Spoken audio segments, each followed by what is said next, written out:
last but very, very interesting summit, which is AI/VR. I hope you have spared some energy to hear our speakers we have invited today. So please welcome on the stage our first guest.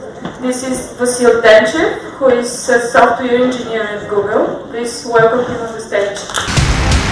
Thank you very much.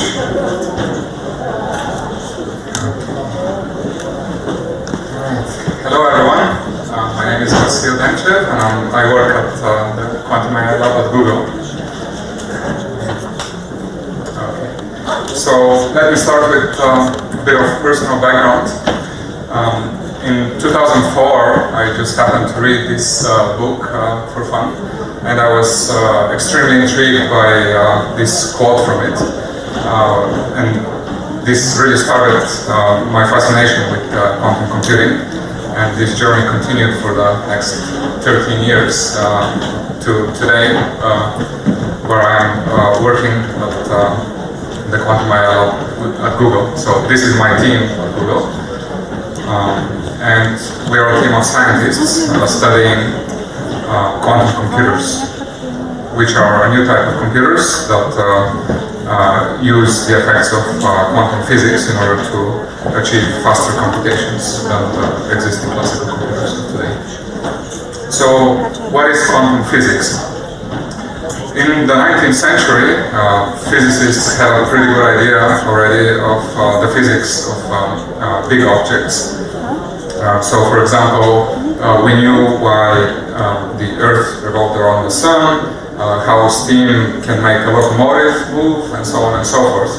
But in the beginning of the 20th century, scientists started digging deeper. So they wanted to find out how things work at the smaller level, at the level of atoms and molecules. And then they found out that actually things are more difficult to explain there. So they designed some clever experiments. They were playing with light interacting with matter, and these experiments revealed some strange properties that were different from the way we understood the world up until then. And then the theory of quantum mechanics was formed, and that theory describes really how things work at this microscopic level. So one of the strange things that we find in quantum mechanics is the principle of superposition, and this also gives the power of quantum computers, or it's at least one of the things that gives it power. So what is superposition? Well, the level of atoms and molecules and particles, it turns out that we cannot really say precisely where a particle is located in space.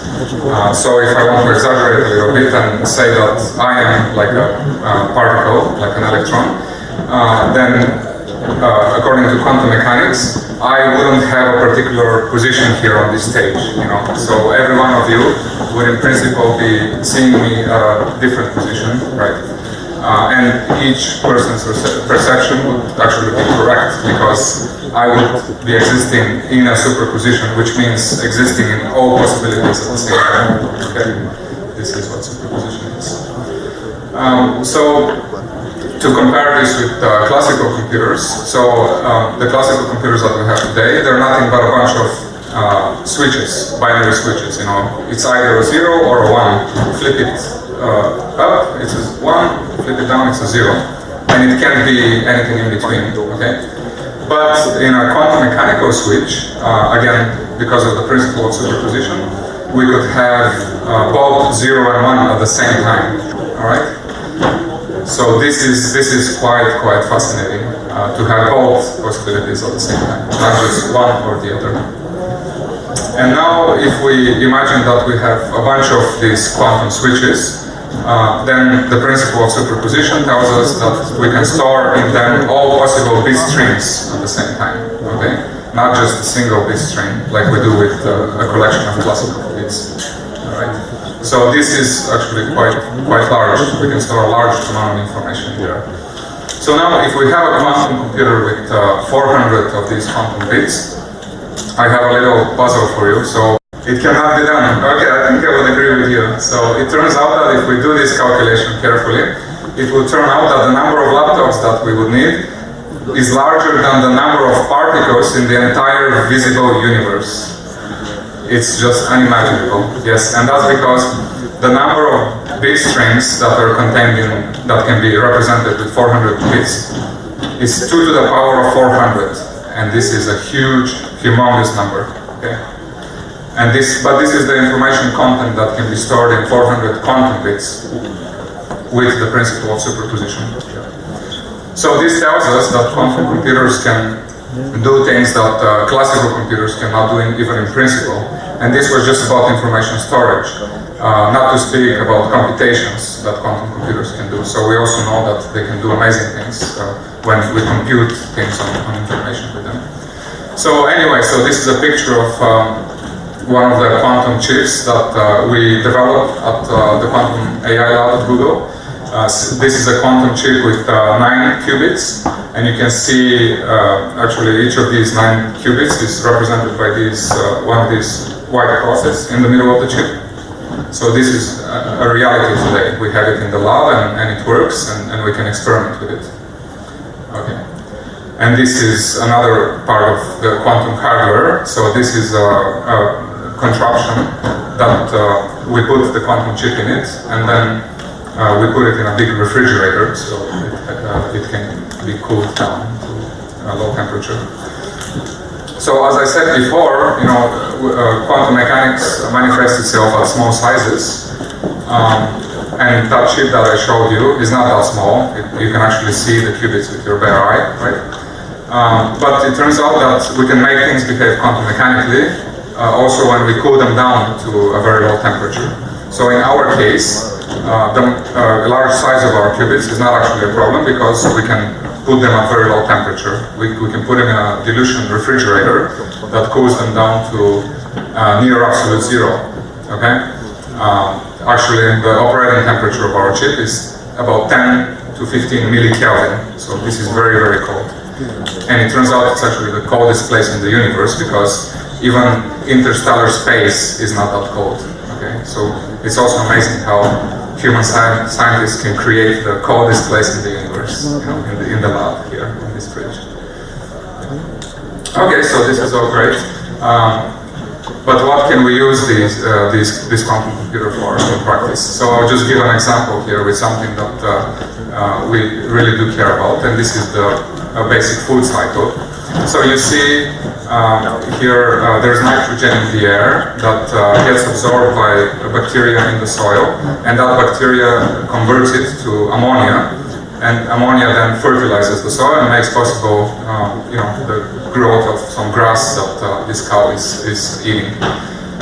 So with a quantum computer we could solve the puzzle of how nitrogen is converted to ammonia by this bacteria. Okay? And then that would allow us to manufacture ammonia much more cheaply and efficiently than we can do today, and this would help us make food production more effective, as an example. So why does this matter so much?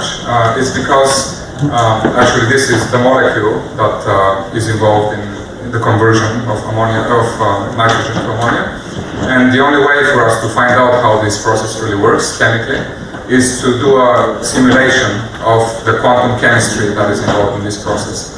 But that simulation cannot be done efficiently on a classical computer, okay? Because classical computers, as I talked about earlier, they are not very good at even storing the information that a quantum system contains, and they're much less good at doing information processing on that. Okay, so a classical simulation is very, very hard.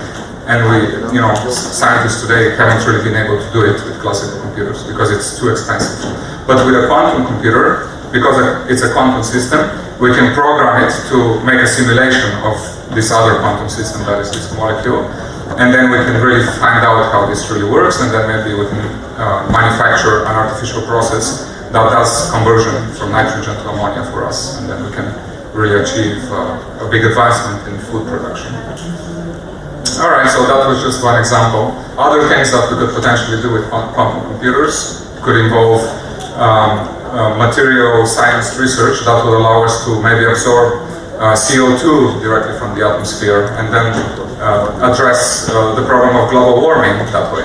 Okay, wouldn't that be awesome if we can do that? Yeah. We could also do research in finding more efficient batteries. You know, that would also be a big advancement. Or we could also help drug research by doing quantum simulations, you know, and to find better drugs for the drug industry, and so on and so forth. One other thing that we do at the Quantum Artificial Intelligence Lab at Google is optimization for machine learning and AI problems. And this is another quantum effect that can be used here, which is the principle of quantum tunneling. So when we want to find the global minimum of some hard to optimize function, we usually get stuck in local minima along the way, okay? And we are kind of facing some barriers that we need to overcome, like these barriers that you see over there. But with quantum tunneling, we could tunnel through these barriers and still find the global minimum of the function that we're optimizing, which turns out to be impossible for classical optimization algorithms. So classical optimization algorithms would always get stuck in local minima, whereas with a quantum annealing algorithm that takes advantage of quantum tunneling, we could really be able to do that more efficiently, okay, by just tunneling through the barriers. And I actually have a video here to illustrate this, but for some technical reasons I'm not going to be able to play it, so I'll just hold this. And this is another picture that shows how a quantum annealing algorithm works. So these balls here are the quantum bits, the qubits, and the sticks that are oriented up or down, they indicate the logical state of these qubits. If it's up, let's say it's logical 1, down is logical 0. So then we formulate the optimization problem over these qubits by setting some particular couplings and local fields on these qubits, which are these red and blue arrows. And then we run the annealing algorithm, which consists of first starting with a strong transverse magnetic field that puts all the qubits in a superposition. Basically, they contain all of the possible states at the same time. And then we slowly turn off that transverse field while the system is actually finding its ground state, which is the lowest energy state that corresponds to the solution to the optimization problem. And in this process, this quantum tunneling that I talked about happens. And at the end, we find really the optimal solution to our optimization problem instead of being stuck in a local minimum. Okay? So this is how this works. So the Quantum AI Lab at Google. Actually, this was supposed to be the video that is not going to play, but this illustrates the transverse field that I talked about. This is the magnetic field that puts all the qubits in superposition. So at the Quantum AI Lab at Google, we have used this quantum annealing algorithm in the past to make an application, for example, for Google Glass. So we did a machine learning application for helping the user take a picture by just blinking their eye. Okay, so that was a machine learning algorithm that detects this signal. And we used our quantum annealing algorithm to make this detector more efficient and more accurate than possible with a classical machine learning algorithm that uses classical computing and classical optimization.